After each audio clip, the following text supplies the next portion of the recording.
Those are with a product called Catane. I'll get into that in just a second. The recommended Caterpillar oil drain for this vehicle was 25,000 miles. This had, for the entire 1.4 million miles, extended oil drain, 40,000 miles. It should be really, one of the places that extended oil drain should show up is on the exhaust valve because of all the excess garbage that comes up from the dirty oil. That exhaust valve was judged by the Caterpillar service engineer who witnessed this teardown as what he told the company that owned the truck. He told them to put the parts, all of them, back in, including that valve, that he thought, based on his experience as the Caterpillar factory engineer, to go another another million miles. There is no possibility.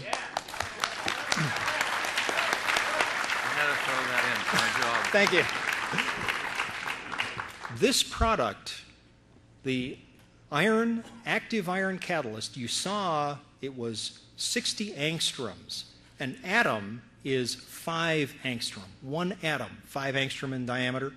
It's 60 angstrom, so it's a pile of maybe 10 atoms. That is, you can't see it. What you see with the red coating is the optical effect of that uniform nodule structure. But it cannot build up on itself. I have tried. I bought a car, I put a massive overdose in and repeated it over and over again, trying to destroy the engine. I couldn't. I couldn't destroy the engine. It did show increasing lube oil consumption. I would not recommend under any circumstances that people routinely overdose this product because it is capable long-term of causing some deterioration. It basically accelerates aging. That's all it does. But it does it not by doing a deposit. I could not force any deposition in cylinder or in the valves.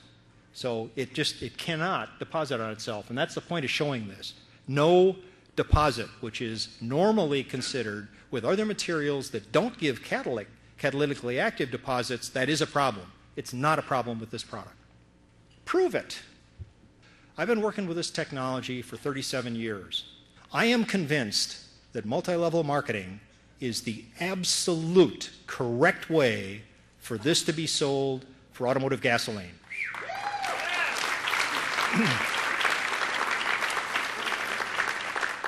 And the reason for that is the basis of the sale is trust. And you get a chance to explain to the customer that this product is different. It's not like those other 100 products. This one actually works. And the way they can tell it works is it will give them something absolutely unique in the fuel additive and catalyst industry. And that is, if you pull out the spark plug, it's red. And that red is not paint, it is the catalytic coating, and that's the reason it works. Okay? Absolutely unique, but you've got to explain it. And what you've got to explain is they've got to look for that red coating, that the performance has been proven. And we'll get into that right now. Double-blind statistical study. I used to work, in fact, when I first did this development, I was working for a pharmaceutical company. They insisted that we prove it. So we did with their sales fleet. And it was done in 1973, 270-car national sales fleet. That means that the cars were operated by salesmen all over the United States. And we split that fleet into 3 groups. One had what's called a placebo, which means that they got a sample of a liquid that looked just like the other 2 liquids, but it was nothing but a solvent, could do nothing to improve fuel economy. The second one had a detergent in it that cleans up the fuel system. Back then, that was thought to be important, so we wanted to see what a detergent did. And then the MPG Boost formulation in the third. And these were randomly selected, and this is as close as the random selection could get the baseline fuel economy. Not very good. That was, in fact, fleet average back in 1973. And then they did a 1,380-mile dose at a single concentration to condition the engine, and then the final 4 weeks showed with the placebo, the solvent that could do nothing, It showed nothing, no change, less than 1%. The detergent, which maybe should have done something, that's what Shell sold up in Canada as their mile per gallon gasoline. I don't know if any of you saw that. They ran the ad campaign for about 6 months trying to sell what the laboratory tests, EPA's test, what the laboratory test said was 3%. It did absolutely nothing on highway. Very, very typical. MPG Boost, amazingly enough, 9.3%. We did another test in 1995 with a full fleet of 1,600 units, and this is the percent change month by month in fuel economy. And this block is when they used 1 month of the MPG Boost at the conditioning and then 3 months with the normal usage rate. And what you see is it bounced up to 10% and then they stopped using it. Does anybody here remember why this stuff works? Anybody remember?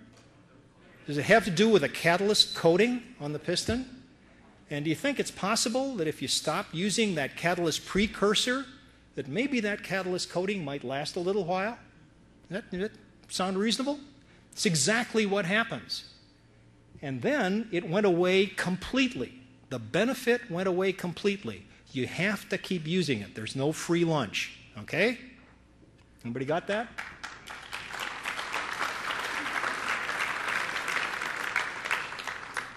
This is really the bottom line. All of your customers, most of your customers, save maybe your mother and your brother, will want to see it work in their car. And they can. But the way they can is to look for that red spark plug. This is, one of my cars is a 2003 Civic Hybrid. And this is miles per gallon. You take how many miles you travel each fill, and you divide that by the number of gallons you put in when you fill a tank, and lo and behold, you get one of these little blue dots. And this is from when I bought the car, which had 241 miles on it, in 2002 until November of last year. And I just haven't updated it. The story is the same. One thing that I was interested in